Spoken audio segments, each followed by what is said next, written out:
Hello everyone and welcome back to another ride. Thank you so much for all of your lovely comments from my last ride. Initially I did lose a couple of subscribers and I thought, oh, no one liked that, but blow me down within it can only be an hour and a half or 2 hours, and suddenly I gained a lot more subscribers and lots of lovely comments from you all. And thank you so much for sharing those thoughts of yours, because it's just wonderful to read. Thoroughly enjoyed that, and that's one of the main reasons I enjoy doing these and sharing my rides with you and my thoughts. Now, I've been watching Mick, that's 5D Traveller, and many of you will know that he's not only is he doing his ride through foul weather and fair down towards Cornwall and back, and he's part way down, but he's also been doing Meditative Motorcycle Rides, and he's on number 3. Now number 3 is from Halls down a very quiet road. In fact, there is no traffic whatsoever down towards Kettlewell Way, and it runs past the River Wharf all the way. And you know, it's absolutely wonderful. I thoroughly enjoyed it, and if you want something just to quieten your life down, then watch that ride. He doesn't talk, there's just some very appropriate music to accompany it, and I will put a little link in the description beneath this.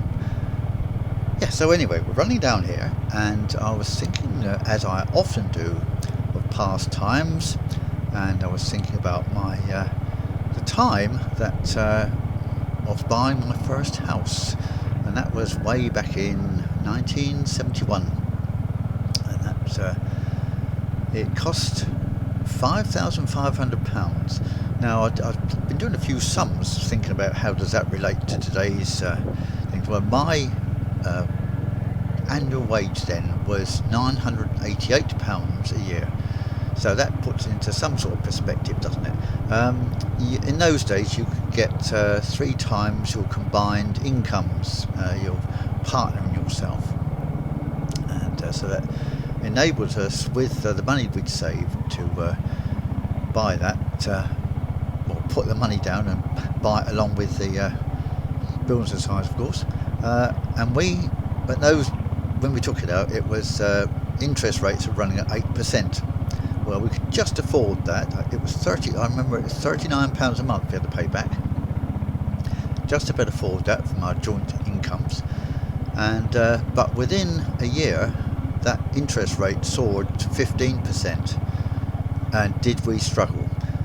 Now, we had a BSA C15. I had to sell the bike I was building up, which was a Max Norton frame Triumph. I had to sell all the bits simply to afford the deposit on this house. Didn't get anywhere near as much for it, of course, as I'd spent out, but anyway, that's the way of life.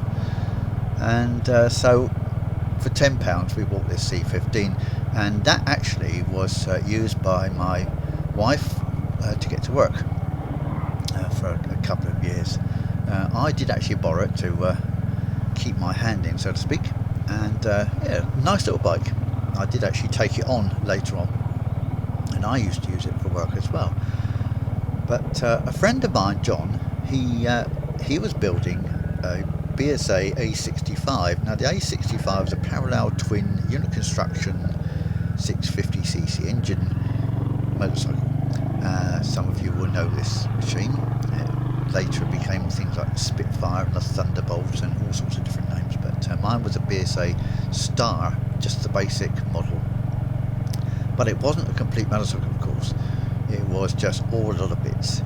And I was actually round his house, and he's always said, I don't know if you'd be interested, but I've been trying to build up this BSA. I just don't have the time. I'm taking on another bike as well. He was actually doing sidecar racing, and with a Yamaha engine, and he said, I just haven't got time to build this bike as well. he said, but I can let you have it for £25 if you're interested. So, you know, it was a lot of money. £25 was a lot of money then. And so I thought, well, maybe it was a good little thing to build up anyway, keep me occupied. Didn't have a television, of course, and still don't. So yes, I took all the bits home, and took me about 6 months to build it up.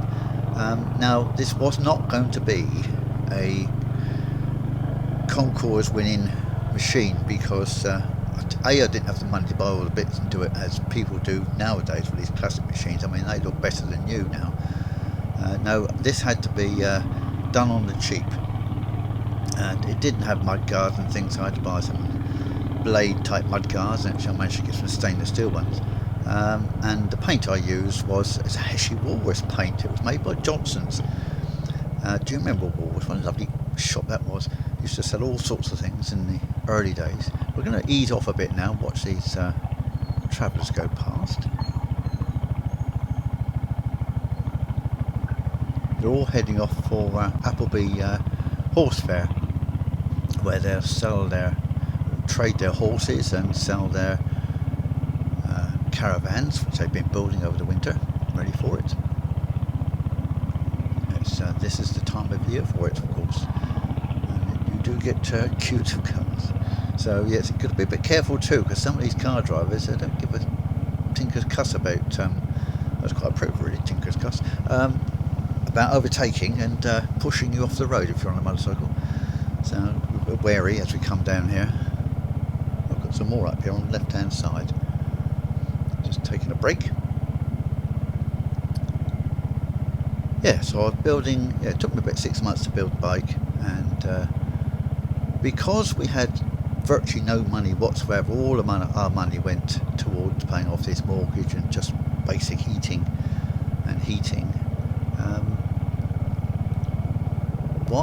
We couldn't afford a holiday as such. We had days out, and I lived at that time down in the south of England, just along from Portsmouth. Between Portsmouth and Southampton there's a place called Fareham, that's where I lived, just north of another place called Gosport. What's the name there? And our holidays were often taken over in the Isle of Wight, and in those days you had a proper passenger ship used to go across the Solent towards Ryde, and it was when you get on any sort of boat, go across some water, you feel like you've gone abroad. Well, I did anyway. But people in Portsmouth did, probably not anywhere else. But yeah, Ireland has got a certain fascination for me, and the Isle of Wight is a lovely little island. So we decided that we would try and have a holiday in the island and use the bike, the BSA, which I built. Now, I didn't have and couldn't afford panniers for it, so I looked at what was available, and there were a couple of options in those days. You didn't have the choice you have now. And the options really were, I suppose you could have bought some old ex-army bags and slung over. I didn't really think about that at the time. But no, Rickman Brothers, if anyone knows, they used to do scrambles and trials riding, and they designed their own frame called the Matisse, and you put your own engine in that, or they put it in for you. But they also did motorcycle accessories like racks and panniers. Now, I didn't go much on their panniers, I have to say. I didn't like the look of them, and I didn't go much on the racks either. But there was another one, one of the major ones, good quality, which was Craven equipment. They did lovely panniers made from fiberglass. I didn't like their rack behind you, that looked a bit pedestrian. And I did think about making my own rack, but I wanted it in stainless steel, and I didn't have the equipment to weld stainless steel, so that was a non-starter. But I did decide I would make my own panniers, so I would use the design of the Craven ones, which are nicely rounded. So I got myself some 3mm plywood, 1/8 of an inch plywood it was then, just before metrication, and some quarter round ramming hardwood, and on the kitchen table was all I had. Didn't have any tools, but a saw and a few nails and screws, and so I made these panniers and the top box. Now, I'm not keen on top boxes, I have to say. Don't like the look of them, and the only rack I could really find that would fit the bike really was one of these Rickman racks, and it put everything up too high. Why it wasn't lower, I don't know. Anyway, that was the situation. I had to put this top box on top of a fairly high rack, and it all stuck up at the back rather. But there was enough capacity in those two panniers and the top box for us to take our stuff over to the Isle of Wight for a couple of weeks holiday. Amazingly, I think I only made 10 litres, because 10 litres each, those panniers. I didn't want anything too bulky, but I set them at a jaunty angle on the bike to match the way the frame was angled. So I was rather pleased with them, I have to say. Unfortunately, I don't have any photographs of them. I've got them in my mind's eye. I did put yellow and red stripes, narrow stripes on them, to match the colour of the two transfers that I managed to get hold of, BSA transfers, which I also put on the panniers. I painted them black to match the black of the bike. Yes, I was quite pleased with them. So we set off and we used the car ferry. We rode down to Gosport. Over on the Gosport ferry, you could take a motorcycle on that then, and then set off from the car ferry from what's called Old Portsmouth, which is where the ferry goes from over to the Isle of Wight, and ends up at Fishbourne on the island, and rode down to our holiday haunt, which was down at Shanklin, which is on the south part of the island. And the caravan we hired, we obviously couldn't have paid very much money for this because it was very old. It was about a 1950s plywood thing, and it leaked, and it had gas lamps inside, colour gas lamps inside, which actually I found rather charming. The waste just went out into a bucket outside, but it got us away on holiday to a lovely island, and we rode around the island. We also, I remember this, we also bought a fishing rod. In those days, it was the time when we were in the self-sufficiency lark, and we were trying to grow all our own food to eke out our money in our garden, little garden, and we thought, well, if we caught fish, that would give us a protein as well. So we had this fishing rod, and we took the fishing rod strapped to one of the panniers, and thought we'd go fishing off the Bembridge ledge. Well, we'd never caught anything, of course. We gave that up in the end, but I went over to become vegetarians, so we didn't need to catch anything. We were vegetarians for about 25 to 30 years, I think. But yeah, that caravan holiday, well, it was lovely, and we did actually explore a lot of the island, places we couldn't in the past go to because we used to have to use the bus. We didn't have any other transport.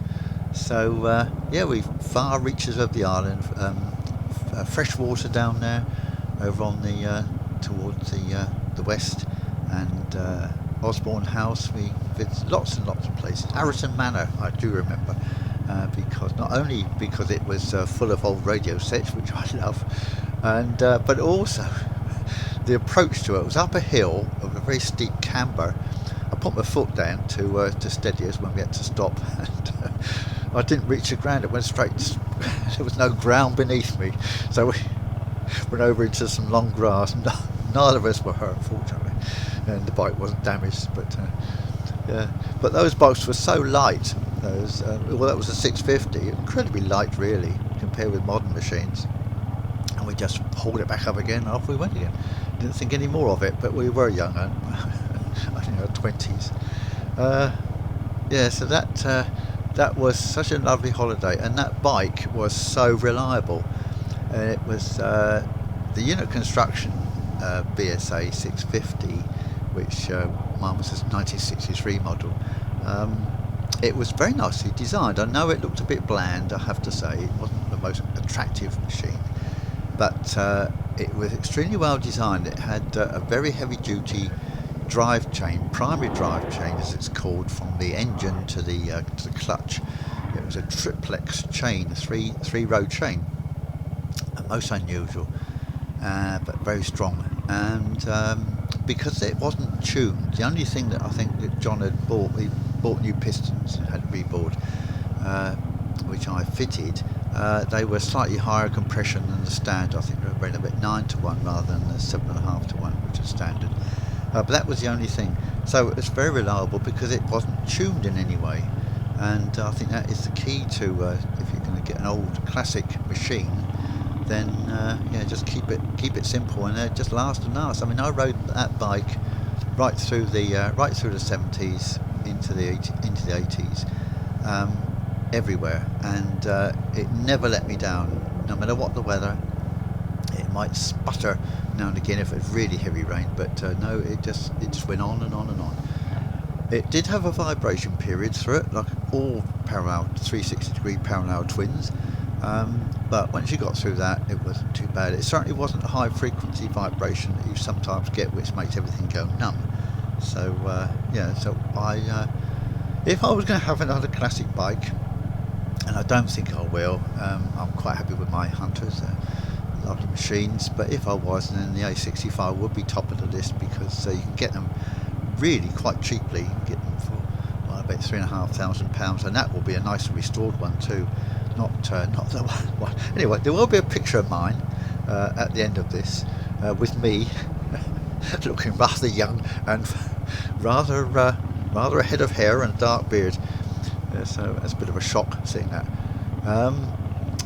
But thinking about those days, they were so simple. I mean, there was no, you wouldn't be watching this, of course, because there were no computers that anyone would be able to afford to use. Obviously there were mainframe computers, which would be very slow by comparison to today. But life was just so simple, wasn't it? And I do miss those days, I must say. I do miss those days. And I'm trying to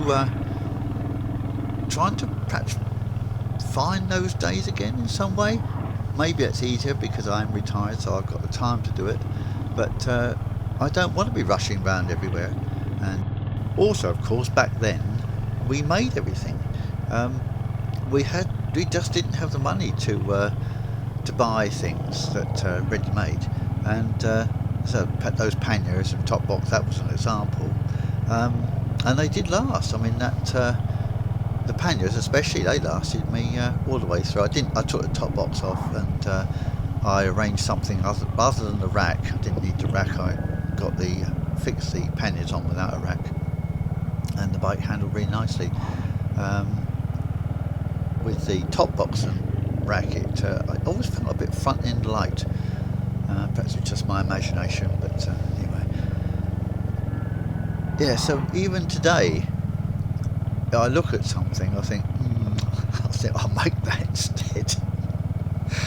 And I'd like to keep busy, but I don't like busyness. I like to think that what I do is just something that I just love to use my creative skills and make something rather than just go and buy it. Now, I obviously do buy things. I bought panniers rather than try and make my own panniers. But the mounting of them, I worked out how I'd mount them myself onto these Hunters. And so there is still that in me, the wish to make something for myself. So I can afford to buy panniers now. Just of course, a very simple way of having a holiday is to go camping, isn't it? And were I a little younger, I think that would very much appeal to me. Unfortunately, I think I can get down. I was talking to Nick and James. That's Nick is sort of Fox Travels and James is Ainsworth Rider, and I think James was trying to encourage Nick to go camping, and Nick wasn't too keen. He thought, well, I can't really get up again if I can get down again, but I can't get up again easily. A bit stiffer. And I think I'd be the same. Actually, if I was lying down on the ground trying to sleep, I wouldn't sleep. going to be far too hard for me. But yeah, it does appeal, but I have to recognise I'm not the young man I once was, especially when I look at the picture of myself with that BSA at the end. Anyway, we're just coming to the end of this, and I'll say goodbye now, and I hope to see you next Thursday if you enjoyed this one. And here comes the BSA A65, dating from 1963, and I had it from 1971 up to 1981. Oh, he looks young, doesn't he? 1971 that was.